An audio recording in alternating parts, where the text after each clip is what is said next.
அதிகாரமுள்ள விசுவாச அறிக்கை 129. லேவியராகம புத்தகம் 26வது அதிகாரம் 42வது வசனம்.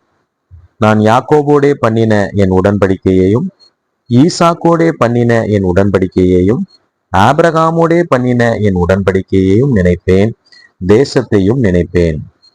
தேவன் யாக்கோபோடே ஈசாக்கோடே ஆபிரகாமோடே பண்ணின உடன்படிக்கையை நினைத்து அவர்கள் நிமித்தம் இஸ்ரவேல் ஜனங்களை எகிப்திலிருந்து விடுதலையாக்கி அவர்களுக்கென்று இஸ்ரவேல் தேசத்தை கொடுத்து அந்த தேசத்தையும் நினைத்து ஆசிர்வதித்ததைப் போல நம்முடைய ஆண்டவராகிய இயேசு கிறிஸ்து மூலமாக நம்மோடே செய்த உடன்படிக்கையையும் ஆண்டவர் நினைத்து நம்மையும் நாம் வாழும் இந்த தேசத்தையும் ஆசிர்வதிக்கும்படியாக ஒப்பு கொடுத்து விசுவாச அறிக்கை செய்வோம். ஆமேன்.